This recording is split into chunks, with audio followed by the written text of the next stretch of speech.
Hello everyone, welcome back to another new video. Today I will show you another brilliant chess endgame study with two brilliant moves and ending with a bishop and knight versus bishop checkmate. In the following position, white has a rook and two pieces for a queen, but many of his pieces are unprotected, and his only pawn on g7 is about to be captured.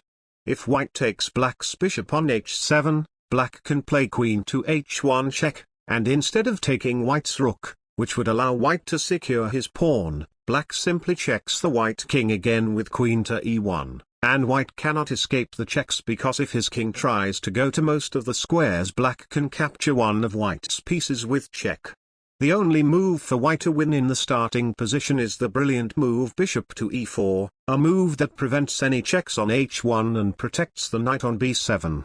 Since taking the bishop allows white to win black's queen and simplify into a winning knight and bishop versus king endgame, and while queen to h5 check allows white's pawn to be eliminated, white can regroup his pieces successfully with rook to d8 and his material advantage will eventually overpower black's queen.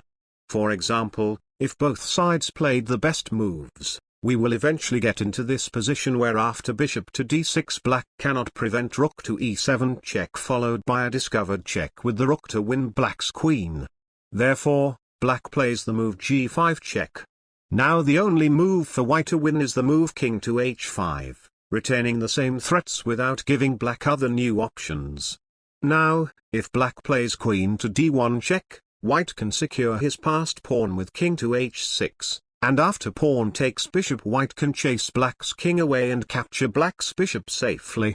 After white wins black's queen by promoting his pawn, white can stop black's passed pawn just in time with his pieces. After queen takes bishop, however, if white forks black's king and queen with knight to d6, black will capture white's pawn and rook, and white cannot win the resulting endgame with two pieces against one.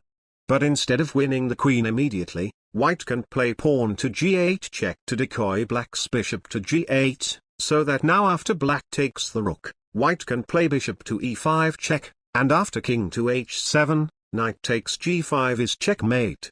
Black, however, can still play bishop to f7 check before taking white's rook, and now it seems that white cannot do anything better than a draw, but after king takes g5 king takes h8. White plays the brilliant king move king to h6, with the threat of knight to f6, and after king to g8 knight to f6 check, it turns out that king to f8 is met by bishop to d6 with an amazing symmetrical checkmating position. And if black's king stays in the corner, white will simply reroute his bishop to f8 with bishop to d6, and black cannot prevent white's bishop from reaching g7 and delivering checkmate. An amazing study that ends with a mating net with just 3 pieces excluding kings. If you want to see more brilliant chess endgame studies, be sure to like and subscribe for more. I will see you all in my next video. Goodbye.